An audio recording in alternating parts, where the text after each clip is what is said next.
प्रारंभिक तौर पर राज था मीनाओं का।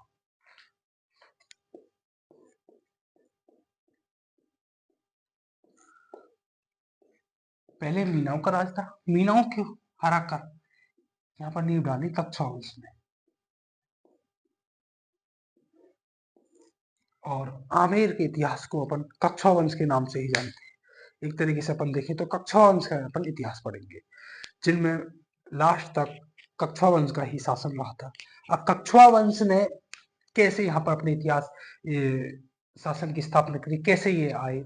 कच्छवा वंश के बारे में कहा जाता है कि ये पहले भगवान राम के बेटे, भगवान राम के बड़े बेटे कुश के वंशज थे, और इसलिए ये कहलाए कच्छवा। क्या कहलाए? इसलिए कच्छवा कहलाए। ये भगवान राम के बेटे कुश के वंशज थे, इसलिए कच्छवा कहलाए। इनको एक तरीके से रघुवंश तिलक भी कहा गया है।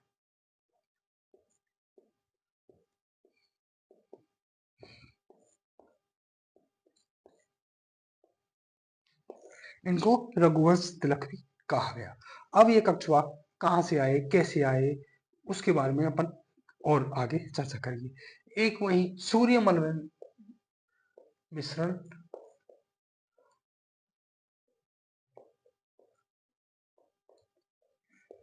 इन्हें कुर्म वंशीय शासक की संतान मानते हैं।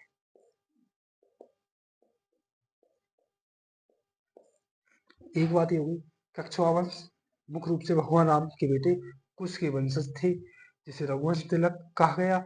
दूसरी अब बात करते हैं कि आमेर में इनका राज कैसे स्थापित किया। कच्छवा वंश सबसे पहले इनके जो शासक हुए दूल्हे राय जी।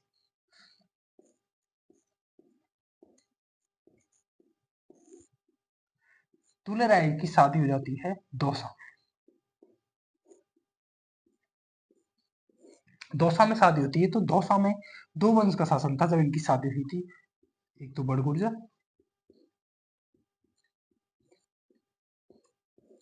और एक चौहान वंश का।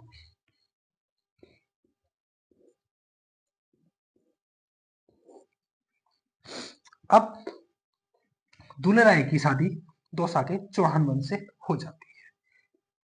चौहान वंश के दामाद बन जाते हैं एक रूप में। अब क्या होता है आगे, चौहान वंश क्या करता है कि दूल्हे राय से सहायता लेकर किसको हरा देते हैं? बड़गुजरों को। किसको हरा देते हैं? अब ये बड़गुजरों को हराकर यहाँ पर कच्छवा वंश की नींव डालते हैं दूल्हे राय जी। कहां पर? दौसा में। किनको हराकर? बड़गुजरों को। किनके दामाद थे ये? चौहान वंश के दामाद थे। और इस तरीके से दौसा में शासन किसके स्थापित हो जाता है? कच्छवा वंश का। लेकिन कच्छवा वंश के दूल्हे राय जी बड़े प्रतापी और अच्छे शासक थे, अच्छी सेना थी इनके पास। इन्होंने आगे बढ़कर क्या किया, मैं इधर नहीं इधर करूंगा। दूल्हे राय जी क्या करते हैं आगे, दौसा में शासन स्थापित होने के बाद में रामगढ़, यहां पर मीनाओं का राज था। इनको हराकर यहाँ पर जम्बा राय माता का मंदिर बनवाते हैं। जम्बा माता का मंदिर बनाते हैं और अपनी राजधानी रामगढ़ में स्थापित कर लेते हैं, और इसे फिर जाना जाता है जम्बा रामगढ़ के नाम से।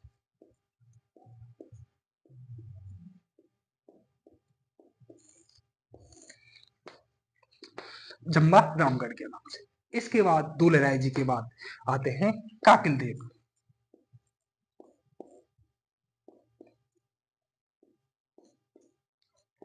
काकिल देव कच्छवा वंश के शासन को और थोड़ा सा विस्तार करते हैं, और ये क्या करते हैं, ये आमेर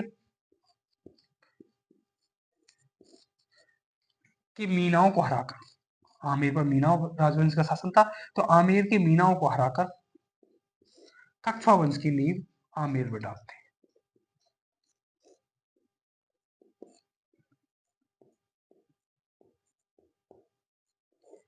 इस तरह आमेर में कच्छवा वंश की स्थापना होती है और कछुआ वंश यहाँ से आगे जाकर अपने एक बहुत ही समृद्ध इतिहास को फला फूलता है, समृद्ध इतिहास के लिए जाना जाता है। आओ अपन इसमें एक शॉर्ट में अपन ने थोड़ा सा रिव्यू देखने के लिए कोशिश की है कि आमेर में पहले मीनाओं का शासन था, मीनाओं को हराकर वहां पर कछुआ वंश की स्थापना की। अब कछुआ वंश कौन था? ये भगवान राम के बेटे कुश के वंशज थे, इसलिए ये रघुवंश तिलक कहलाए, है ना। अब इसके बाद कछुआ वंश यहाँ पर कैसे आए, कैसे उन्होंने शासन स्थापित किया? तो सबसे पहले इनके थे दूल्हे राय जी। दूल्हे राय जी अपन ये कहाँ के थे? दूल्हे राय के बारे में प्रारंभिक तौर पर देखें तो ये थे नरवर के, नरवर एमपी के राजकुमार थे। नरवर एमपी में जगह मध्य प्रदेश में, एमपी के राजकुमार थे। अब दूल्हे राय की शादी हो जाती है दौसा में।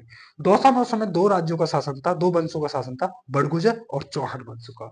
ये क्या करते हैं कि चौहान वंश के दामाद बन जाते हैं और चौहान वंश बाद में आगे चलकर दूल्हे राय की सहायता लेकर बड़गुजरों को हराता है और बड़गुजरों को हराकर कछुआ वंश की नींव दौसा में डालता है।